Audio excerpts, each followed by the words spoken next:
Cubes est un challenge d'économie d'énergie nationale auquel participent plus de 270 collèges et lycées de France. Dans le cadre de ce challenge, les éco-délégués et les membres du club développement durable du collège de Méricourt ont été formés aux éco-gestes par les équipes du CEREMA et leurs professeurs. Cela leur a permis à leur tour d'animer dans chaque classe de 6e et de 5e une heure d'atelier pour sensibiliser leurs camarades aux bons gestes permettant d'économiser l'énergie. Allez, c'est parti.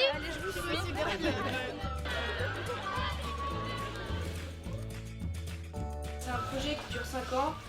On va essayer de réduire la consommation électrique du collège et apprendre à économiser au quotidien. Je m'appelle Zoé Mangeli, je suis en 5e F et je fais partie du club développement durable. Je m'appelle Luel Tato, donc je pense que tout le monde me connaît.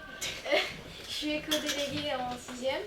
Je suis Shaina Luaï, 5e G et pareil, je suis éco-déléguée. Je suis Alexis Fief, je suis membre du club développement durable. Je suis Léonie Gallo, je suis en 5e H et je suis Afin de découvrir comment utiliser l'énergie dans notre collège et pouvoir vous en parler, nous les éco-délégués et membres du club développement durable avons participé à des ateliers. Et nous sommes venus ici pour vous apprendre à économiser l'énergie, l'eau. À la fin de notre intervention, on vous donnera des kits qui sont placés là-bas, qui vous aideront à réduire notamment votre consommation d'eau et à vous rendre compte que nous sommes tous les jours dans l'excès d'eau chaude. De tout. C'est un concours d'économie d'énergie, donc on cherche à la fois à faire baisser les consommations au collège, mais aussi à ce que vous appreniez les bons gestes pour moins consommer à la maison et faire des économies.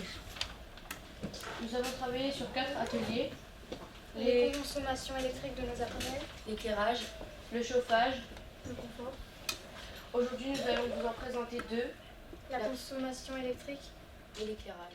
Ça permet de mesurer le taux d'électricité, la consommation de nos appareils électriques qui est perdu quand un ordinateur est allumé, éteint ou en veille. Donc on va voir ça tout de suite. 28. 28. Ça dépend des ordinateurs, mais souvent ça tourne environ de 50 watts. Nous considérons que l'ordinateur est réellement utilisé 3 heures par jour, mais qu'il reste allumé 8 heures,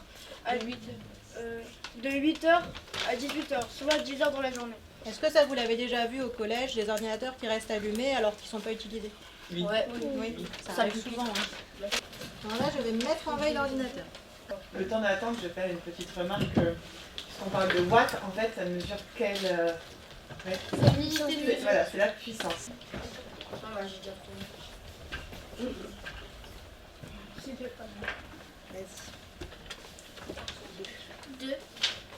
En veille, ça consomme environ 2 watts.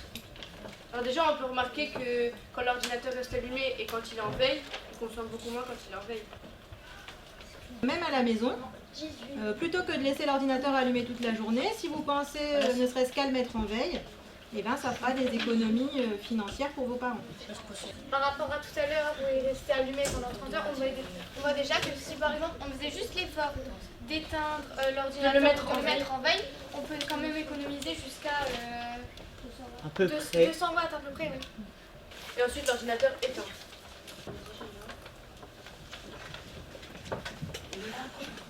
Très bien, ça va à peu près consommer combien de watts si les juste avant C'est bien d'aller ouvrir les 2 volets qui sont là et puis un autre d'aller éteindre les lumières. Et ça ne consomme pas. Si quelqu'un veut venir m'occuper, Choisis un garçon. un garçon à 720 watts. Donc juste avec 13 néons ici, juste les lumières, ça produit 720 Vous watts. voyez, un ordinateur 500 Wh, la lumière 11 760. Donc la lumière, ça consomme quand même beaucoup plus que les ordinateurs. D'où l'importance de les éteindre et de profiter de la lumière naturelle quand il fait jour. S'il reste allumé 10 heures, ça consomme 7200 watts. C'est beaucoup. Quelqu'un veut venir au tableau pour compléter ou quoi? Vas-y. 400 watts. C'est déjà beaucoup moins que 7200 de tout à l'heure. Est-ce que vous avez des idées? Les ordinateurs de la salle pupille ne fonctionneront plus T'as oublié au bout de ton ordinateur, regarde. C'est bien de faire des économies, mais faut pas oublier d'être généreux en orthographe.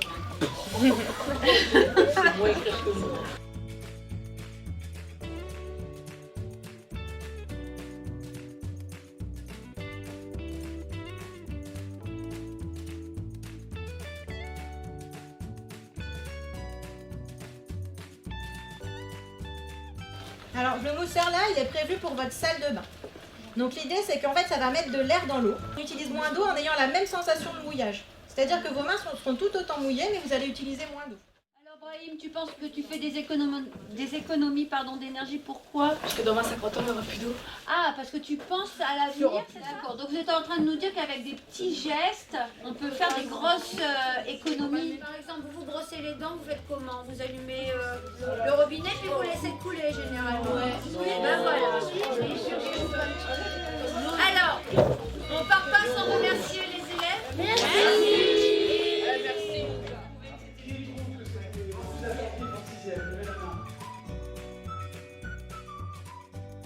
Alors Violette, dis-moi, qu'est-ce que tu vas faire maintenant pour faire des économies d'énergie? Je vais vérifier par exemple ce que j'interpelle ma prof de mathématiques qui même qu'il fasse beau ou qu'il fasse sombre, elle laisse les lumières allumées et les volets fermés. Après il y a d'autres classes comme celle de Zoé. Ce qu'on peut faire pour économiser par exemple, on peut interpeller nos professeurs à les faire ouvrir les volets, éteindre les lumières.